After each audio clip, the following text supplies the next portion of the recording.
Welcome to Cybercast 2.0. I'm your host, James Mursall. Today we're talking with Mr. Paul Cunningham, the Chief Information Security Officer for the Department of Veterans Affairs. As the CISO, Paul leads the Office of Information Security, overseeing cybersecurity efforts across the VA, including the Veterans Health Administration, Veterans Benefits Administration, and National Cemetery Administration. Paul talks about what it takes to secure the medical and financial information for millions of veterans, as well as protecting all of the other digital services the VA offers. We discuss customer privacy, security's role in the Agile and DevSecOps methodology, and how the VA is developing its workforce. We also talk about Paul's past experience, first as a helicopter pilot for the U.S. Navy, and then later on as the CISO for the Department of Energy. Paul explains how those roles inform his work at the VA, and how he has brought the training and security concepts from those positions to his team.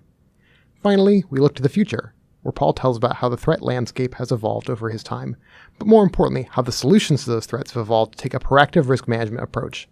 Paul also shares information about current and ongoing VA initiatives that will improve the lives of both active duty service members and our nation's veterans. Thank you for joining us, Paul. Let's get started. Thank you for having us. It's always great to come out and have a chance to talk about the exciting things we're doing in VA. First question I want to ask is, how is the VA approaching security in its modernization efforts? VA definitely values technology, not only in the services we're providing to the veterans, but also how we're providing that in a robust and a secure way. To that end, VA has a digital transformation strategy that focuses on transparency, accountability, and innovation, and teamwork. What the Office of Technology has done has gone a little bit further, and they're moving it into how we're doing that, how we're providing our services to the veteran, from exceptional service, IT modernization, seamless and secure interoperability, and workforce transformation. And what we're talking about there is, we kind of look at each one of those real quick. What we're doing for the veteran around exceptional customer service, we're looking at human-centered design. And what we're doing there is, we're not developing for the veteran in mind. We're developing with the veteran. We're asking them what they need, and we're talking to the users out in the field how they're going to provide that. In doing so, we now have a more agile approach, and we're looking at agile development terms like DevOps. And just recently, we moved to DevSecOps, where we're now looking at what can we provide some capability early in stage, maybe not with the complete solution, but at least we're developing something that the consumer can use right away. And then we can build on it and build more capabilities on that, getting greater acceptance as we go along. We're also leveraging advancements in industry and private sector.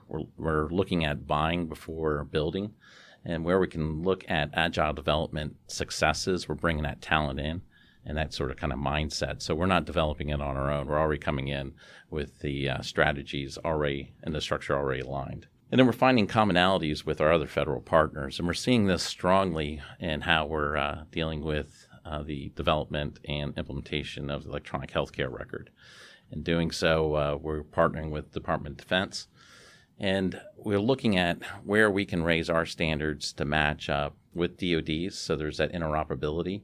And not only that, we're also employing same type solutions, so we can share how we're scanning and accrediting our systems, where both of us are able, as partners, look at this the situation and make sure we're doing it in a secure and viable fashion. It's good to hear. I was at a Defense Health Conference a couple months ago, and they were talking about both their new military health system and then also some of the other records they're working with the VA. So good to hear that you're working hand in hand in that regard. Oh, absolutely. We look at it as a total partnership. Just yesterday, I was in 2 meetings with Department of Defense, and next week, I'll be visiting again, just to make sure that we have equal voices at the table and that we're looking at each other's interests in a fair and equitable way. So how would you say VA is leading the way in thinking about a risk-based approach to their security posture? Certainly. I think there's as we move in the federal government as a whole, we started out in a very compliance-based approach, and that's got us very far. But as we look at the future in cybersecurity and how we deliver IT or even support the mission, we have to look at more risk-based approach, because it's not a one-size-fits-all. I've seen that throughout my career, and we're seeing where we can meet the controls, we should, and we will. And where we can't or we're having difficulty, we need to look at the spirit of intent and see where we can meet that spirit of intent through compensating controls. And then where we can't make it, we have to make a decision whether we're going to continue or if we're going to go ahead and take that risk. And so along that way, through risk-based, you have to look at accountability and managing showing due diligence. We have to go back and learn how to document and do proper risk assessments and risk analysis, not only from a system perspective, but also looking at it from the mission and the organizational perspective.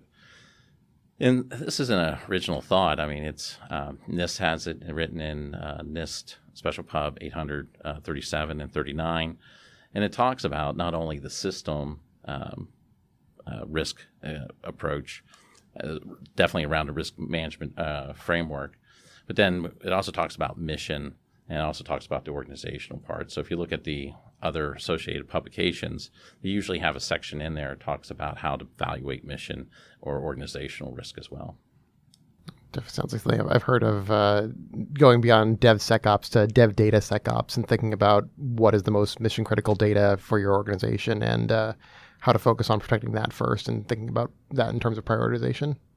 Well, we just got to, just this week we're looking at changing from DevOps to DevSecOps. I'm not sure if I'm racing for another edition, but I think your point is correct. And just like when we were doing DevOps, security was at the table. It just wasn't in the title. So I had an equal say. I was engaged with API development. My group and the architecture group was there talking about how we can make a more graceful transition to the cloud. So that's the same thing with data pooling and certainly the work that's been done with OMB around HVAs, high-valued assets. Oddly enough, I worked with the high-valued asset sprint back, when was that, 15, with OMB.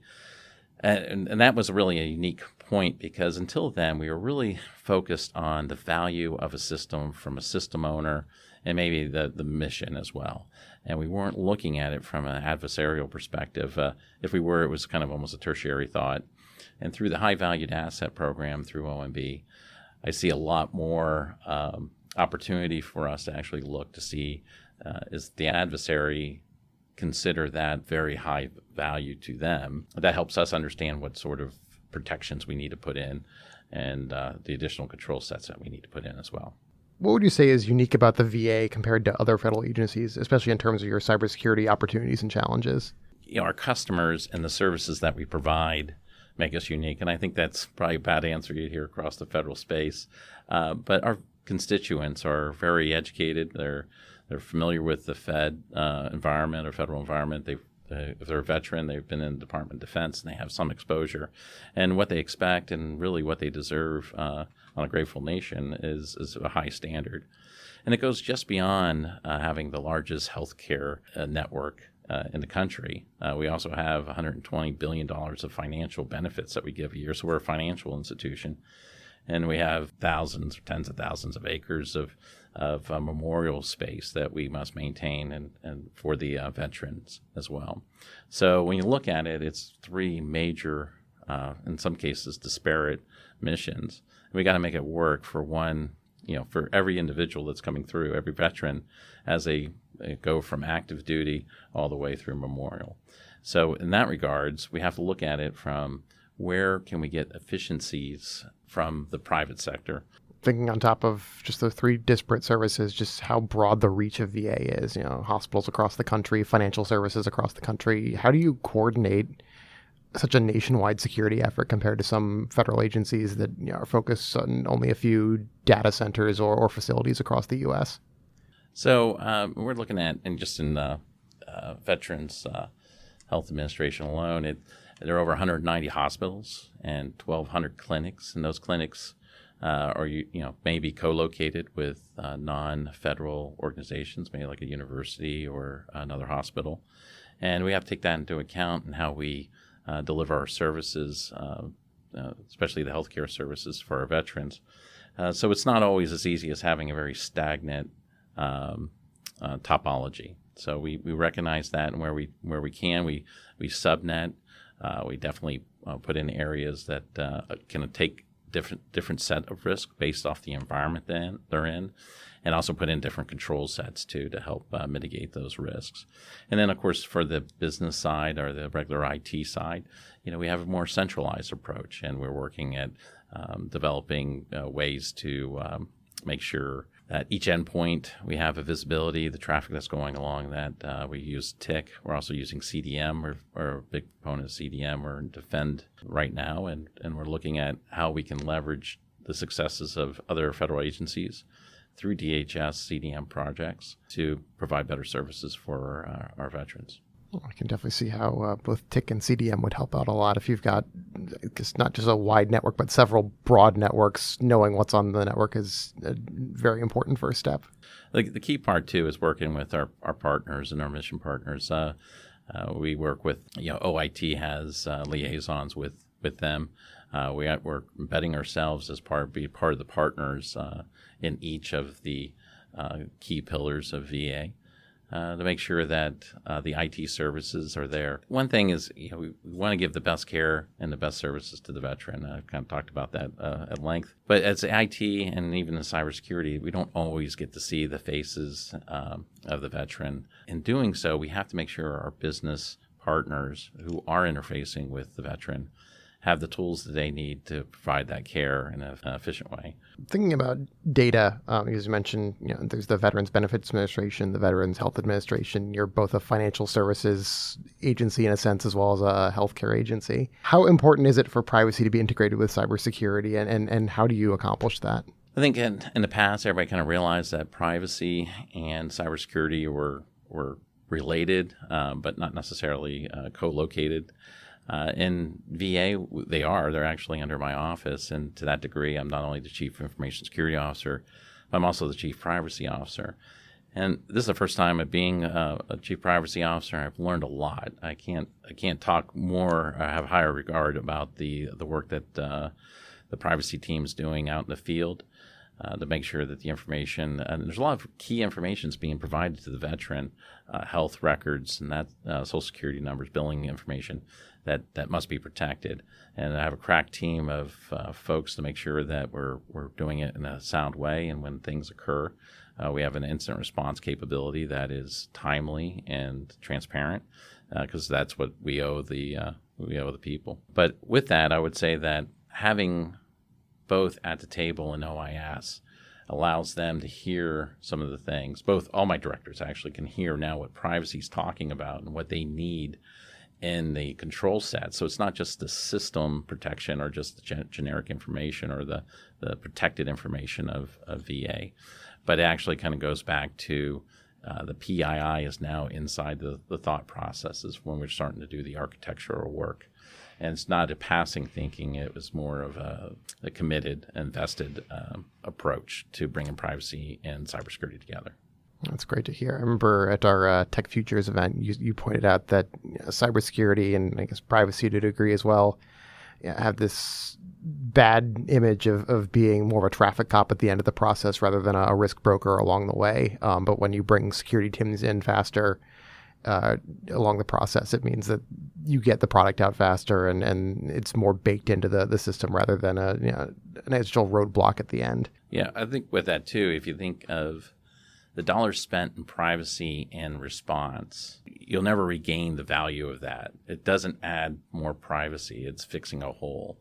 And the prevention part, if we could use that money more for prevention, we get a bigger bang for the buck, even more so than in cybersecurity, because we're talking about employee awareness capabilities or tools to help us find those pools of PII data and handle it in a secure way so we don't have that breach. And so to me, I think to a greater degree that the investment in privacy and proactive measures will have a bigger bang for the buck than even cybersecurity in a lot of cases. So going back to Agile a little bit, because I know you mentioned bringing the Agile Framework to your office at VA. How would you say it's been effective in how you approach security at the VA? Well, I first of all, I applaud the teams of developers that we have in VA. they're coming to us early with the understanding that we need to be there. So it's a DevSecOps group. It's going to be more of kind of a meeting in the middle and less of us asking or them pulling. And that's really a great momentous turning point for us. But along that way, for cybersecurity professionals to understand the Agile process, and my experience with Agile was a long time ago, but it took me a long time to understand that I didn't need all the requirements first for the whole project. I just needed to know the highest risk activity and what we're trying to solve, and then what are the requirements to accomplish that. And we went from waterfall to Agile. That's really where you get the advantage. Having security there at the very beginning, where we're not saying here's all the requirements and we're trying to bake it in the first iteration, but we're actually looking at right-sizing it through the different iterations. So when it comes together, those pieces are already been pre-approved and socialized.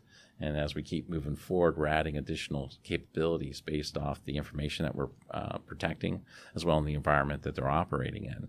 And so in that way, we're making that agile adjustment. It's the same iteration with a little more and with a little bit more, with the intent that when we finish the whole project, both has all the capability that the customer was asking for at the very beginning, and it has all the security requirements to support it all the way through authorization to operate. So what would you say is the most important quality or skill to have working in federal IT? I know you've worked as both VA currently, and then before that at Department of Energy, and then also with DHS.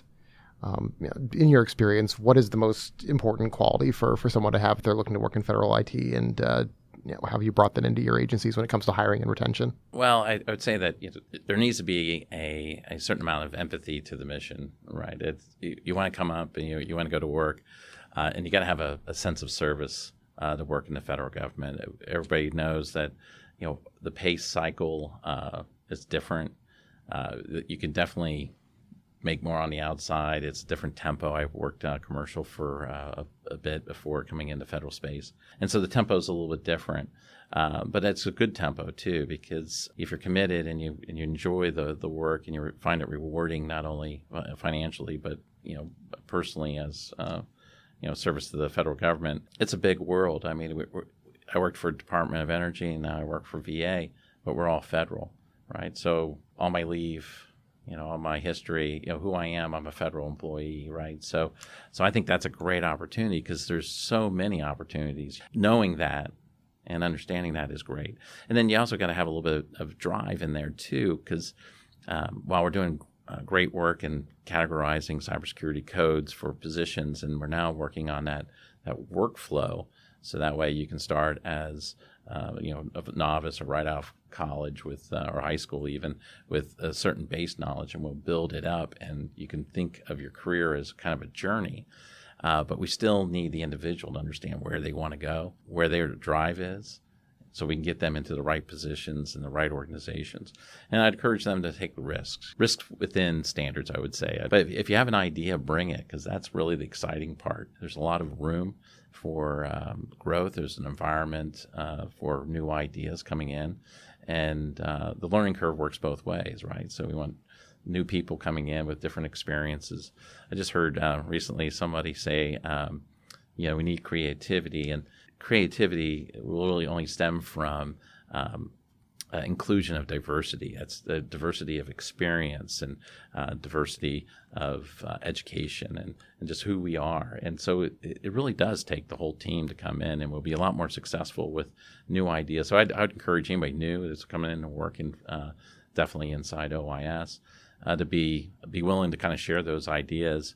And when we're doing that strategy development, we want to hear those, and then kind of work together as a team to figure out where they best apply, and then as a team we'll move out together. I think I heard back in April from it was either Gary Stevens or Dom Coussat talking about sort of the career trajectory that you're focusing on at VA. So if an employee knows where they want to be in 5 years, they can get a better sense of that, and also the steps they'll need to take to get there, whether that's picking up new certifications or new skills, being able to see where their journey takes them. Certainly in cybersecurity and in privacy, that you need to learn and you need to grow. If you're working on something and you're happy, we want you to be happy. And if you're happy where you're at and what you're doing, we got great opportunities for you there. I imagine getting a chance to move around more than OIS or even out to be a liaison with the other team gives them a stronger sense of the mission too. Absolutely. We want our teams to go out, especially if they're out visiting for one topic or one convention, to stop and see a hospital, learn a little bit more about what's going on, take a tour. We can set that up inside our teams. So that way they can see what the true value of the work that they're doing. And hopefully that motivates them to do more as well, right, and grow. Do you think your time spent as a naval officer has informed how you approach the cybersecurity issues government faces today? Oh, I would say absolutely. When I was in the Navy, I first started out as a mechanic, and then I went through a commissioning program and became a pilot, most of it as a helicopter pilot. Along the way, I was also a safety officer where I was trained to be a mishap investigator and also do crew resource management and operational risk management. And so those principles, those risk principles about there's rules, there's guidelines, and there's standard operating procedures. And for the most part, we worked to operate the mission successful by following those rules and guidelines. But there will come a time where there's a decision that has to be made, and you have to make a risk decision on what you're going to do. And you may have to deviate from that. You have to understand why those rules were put in place and why your deviation is for the mission, and you're making a good, sound decision.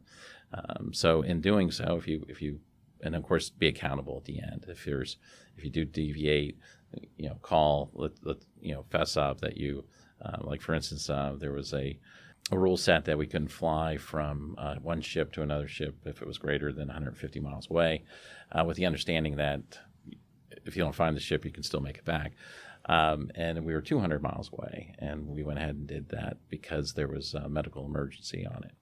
And we needed to do that, and we wanted to do the evolution while it was still light, not in the middle of the night where it was going to be more complicated for lifting the individual off the ship. And also we put in also compensating controls. We had another aircraft out there giving us radar vectors. We also were in full communication, and we also looked at our fuel burn and watched on how we were managing that. So it was tight, but it was a sound risk decision, and it was a right risk decision at the time. And so if we just totally went by compliance, then we would probably may not have the same success. And so, of course, as soon as we had the chance, we went ahead and wrote up our report that we deviated from the standard and why we did it. And they come and checked, and there was no harm, no foul, and we moved on. So that's our mindset of looking at what are those rules, why are they there, understanding the real reason, and then coming up with a sound strategic mission and organizational supportive approach is where we need to go. Well, I can definitely see how that would apply. I'm lucky that my graduate degree is in strategic studies, so military history, but also current warfare and how the Department of Defense and the various service branches operate. I had a couple close friends who were in the Navy and explained, I think one of them was a fire control officer, and it's, you do drills on a ship every single day so that when something happens, if there's a fire that breaks out, you respond almost automatically, and you know what the controls are, but also when you need to deviate from those. And most importantly, in times of emergency, you don't even think about it. It's almost second nature. Absolutely, and that's why those risk principles need to be in your part of your training program, and people need to understand where those risk tolerances are, why those risk tolerances are in place, and make sure the right risk owner is making the right risk decision. So I think that's the big challenge part there. So a few questions we ask everybody on Cybercast, just get a sense of what government leaders in cybersecurity are thinking about right now. So the first one is, in your time as a federal IT professional, what trends and evolving threats have you witnessed, as well as the solutions to those threats, and do you think those trends are changing at all? I've seen the adversary change and how they approach things. They're definitely going off the human element. They're looking a lot more at phishing or deceptive capabilities to get you to a website where they can start to get you away from the main security of the organization. And they're also working on trying to exploit the digital image of the person, not only at work, but at home. So I see the adversary using more technology. You don't have to be as crafty of an adversary. If you have the will and you have the money, there's definitely tools that you can buy.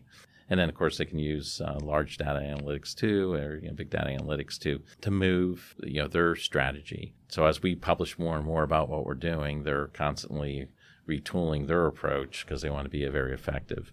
I think that what we're doing in the federal government's been pretty wise. We've been looking at using same technology or exploiting technology to protect us in a way, and more importantly, sharing information. By sharing information, it makes it more expensive for our adversary. So no longer do they come and exploit me, and when I discover them, they stop at that, and then they move on to their next target. If it's another federal organization or a private partner through the ISACs, we're getting that information, those signatures out to them.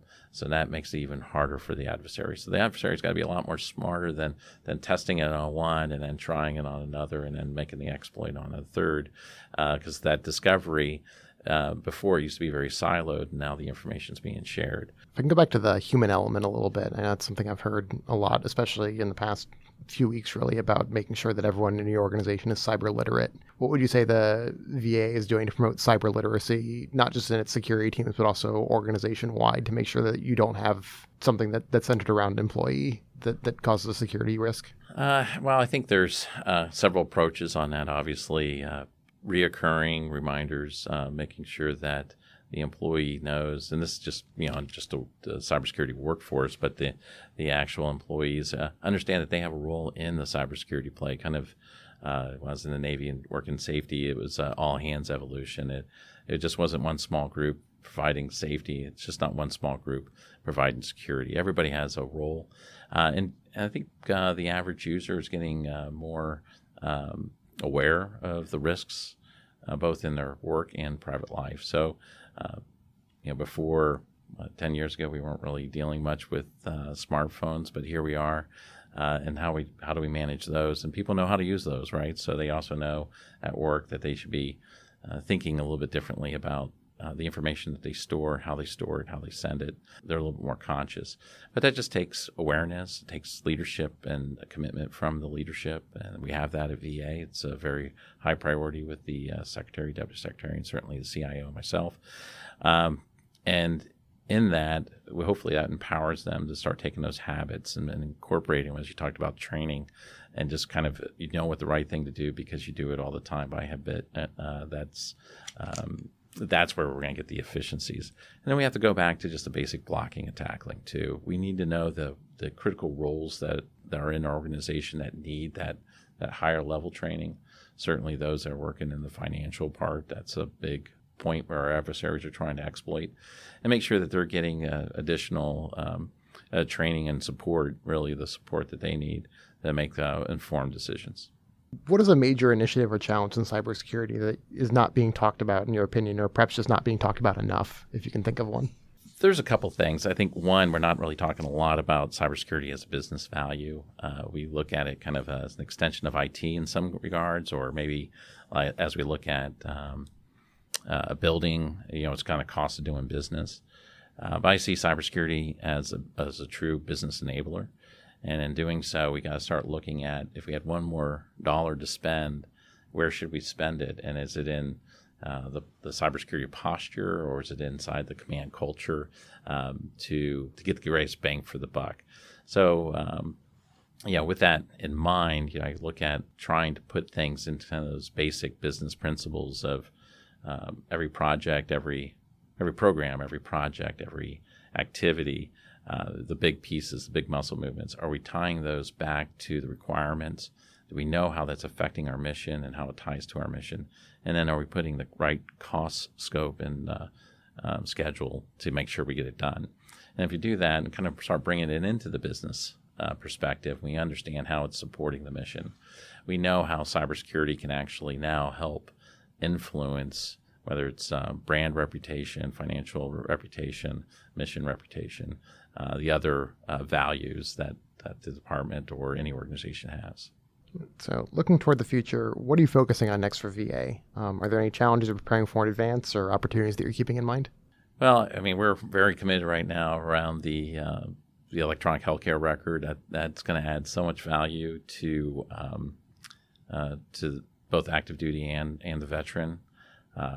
When I was a vet, it was difficult because I'd have to make copies and I'd have to get over to VA and it had to be inputted, and there's a lot of human error, potential for human error for entering large stacks of old paper. But now we can actually use the same record, and more importantly, we can give better quality service for our veterans. If they change locations and they're going to a different hospital, their whole medical record's there, right? There's no loss. We understand exactly what type of treatment they had before, and then also what treatment's working in the past. So certainly that goes with all the other benefits too. We know right where they're at. They don't have to fill out a huge amount of forms, which then makes more intelligent information that we have available for more data analytics. Another great opportunity, and as I mentioned, I was a veteran, and I belong to the Million Veteran Program for VA. That's where we've taken veterans' medical records, which have to be some of the best medical records, pool of medical records in the world, and we're actually using the high-speed computers out of Oak Ridge National Laboratory to tie that to the DNA. And by doing so, now we can do deep dive data analytics on DNA and how it relates to anything from post-traumatic stress disorder, tinnitus, diabetes, cancer, and that's moving not only greater work for the veterans, but really the country as a whole, and trying to get more information on some of the bigger challenges we have in healthcare. I'm really working to move the teams to be more of a cybersecurity enabler and be a broker for cybersecurity instead of the traffic cop and saying, hey, cybersecurity says you can't do this, cybersecurity says you can't do that. But I want to empower all my cybersecurity professionals to be that broker. And when I talk about broker, I'm really kind of looking at it, if you kind of think of a financial broker, they come in, they don't come up with just one set, one portfolio works for all.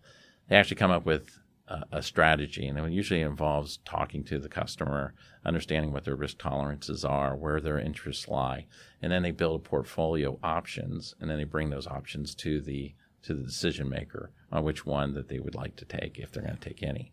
And that's where we need to be with cybersecurity. It's not necessarily saying thou shalt not do that because NIST 53 says this, but to actually say this is what it says, and if you want to do this, these are the risks that you're taking, and here's some compensating controls or other strategies other people have used in the past to minimize that risk to an acceptable risk tolerance. And by doing so, again, it makes cybersecurity folks, they want them at the table because they're kind of the Sherpas that help the hiker get up the hill because they know where all the landmines are. So I certainly don't expect every employee or every developer to be well-depth knowledge in the different cybersecurity pubs of NIST. Actually, that's really where OIS, or Office of Information Security, lives. Our job is to tell them about it and to figure out ways to kind of make them successful and still meet the requirement. Everything I have. Again, thank you for spending time with us, and it's great to hear about all the wonderful work that you're doing for VA. All right. Well, thank you for having us, and I look forward to next time.